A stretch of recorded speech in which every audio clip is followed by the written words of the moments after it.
Hello!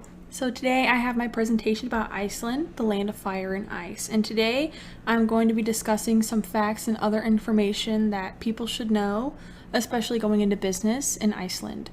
So from the US citizens' point of view, I'm wanting to talk about the customs, the etiquette, and some other facts like weather, time, and other things like that, especially going in. So first of all, where are we? So Iceland is at the very top of the Atlantic Ocean at the base of the Arctic Circle. I have it on the screen. They are in a red circle, so it's really cool. The average weather in Iceland is very cold in comparison to most other countries. They are in the Arctic Circle. And for the summer months, normally we expect it to be nice and toasty. So in degrees Fahrenheit for the high of June and July, it's 59 degrees, very cold. So I highly recommend making sure to be aware of the weather, especially going into Iceland. So I do have some fun statistics here. The population of Iceland is 376,000, and it's spread across over a very small bit of land in comparison to other countries, around 39,000 square miles. And another really cool thing about Iceland is their electricity all comes from renewable resources. And they use the solar, wind, geothermal, hydroelectric, all that type of good stuff. So they do not mine for their electricity. It's all renewable. So I think that's amazing. And Iceland has the most significant number of writers and books published. So around 1 in every 10 people are published author in Iceland. I find that is very cool too. So starting out, we're coming from the US going into Iceland. It's very important to know the relationship that we have with them. So according to the US Department of State, the US is Iceland's single largest trading partner, even though most of Iceland's exports go to the European Union and the European Free Trade Association countries. So Iceland has a lot of ongoing peace agreements with the US, and they have a very positive relationship in comparison to how they are with other countries. So Iceland is a founding member of NATO, and since they are a founding member of NATO, they don't necessarily need a military force. They are very well known for being docile in nature, and they do have a small population. So that's a very helpful thing to know, that they do not have military there, but they are relatively safe in nature. So speaking of the trades, we have trades, most of this does go to the European Union and whatnot, but since this is an island country, seafood, very, very, very much a export from there. Aluminum also, and information technology. So most of this information technology services and other computer type services are based in Iceland, because since it is in the Arctic Circle, there are much colder temperatures, and computers and other servers, they do get hot very quickly. So many business people use the nature with them, so they have free cooling for their servers. And the language in Iceland, so Icelandic is their official language. It's spoken by 314,000 people. Although, a very cool fact is many native residents can speak fluent English. So that's amazing, especially for the average US citizen going in there. Another thing to be aware of is that there are very much a large number of numerous immigrants coming into the country, especially since the early 2000s.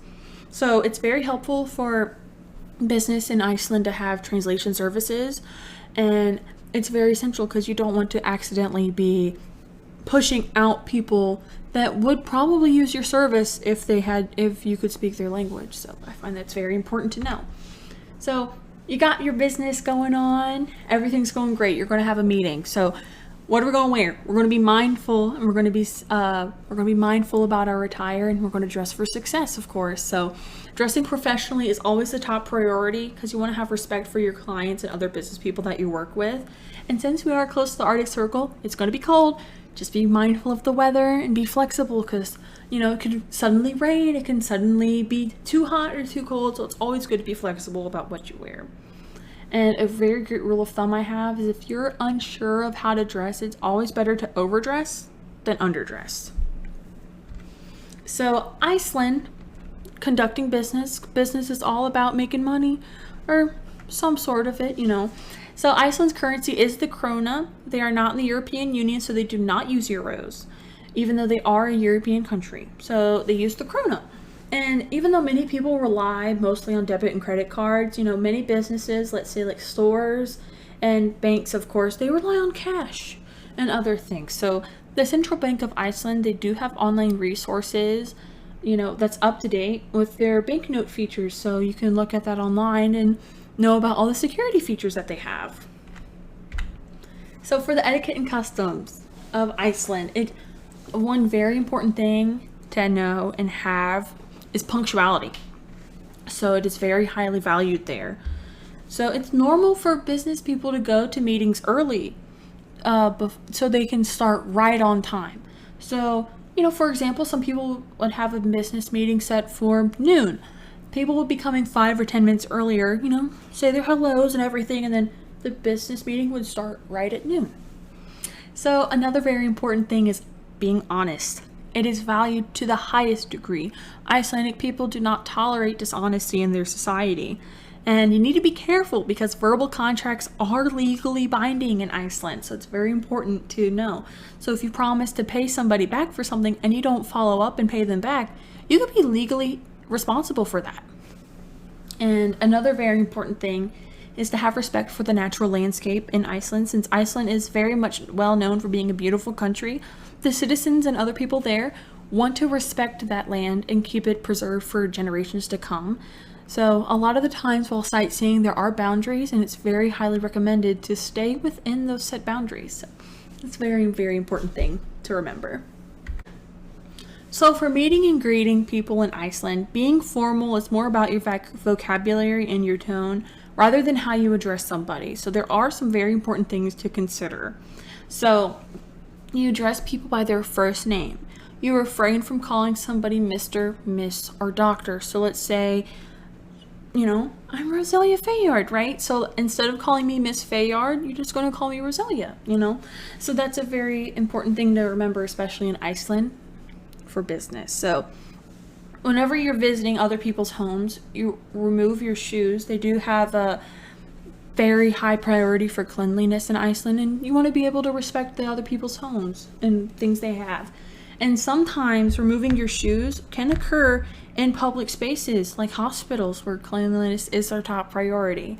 And another thing is Icelandic people are very reserved and straightforward, so it's helpful to be punctual, honest, and accountable, and not set unreasonable expectations for yourself. So one very important thing in Iceland, or anywhere in that matter, is staying safe.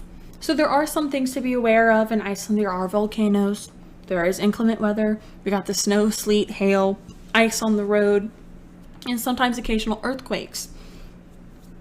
So 112 is their emergency line in Iceland and can be reached by phone or text message, which is very important to know, especially in case of emergencies where you can't talk.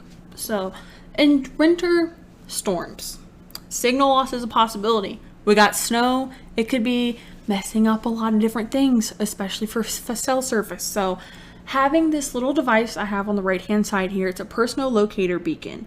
And there's a rental service in Iceland that you can use to notify the authorities in case of an emergency. So the time in Iceland, so they follow a single time zone and they don't use daylight savings times, but they operate using Greenwich Mountain Time. And they operate with a 24-hour time, so 6 p.m. in the US is 1800 hours in Iceland. And from their northern location, they have less than 6 hours of daylight in the winter and 24 hours sun in the summertime. So in the summer, I recommend getting some room darkening curtains, so that way you can get some quality sleep, especially there.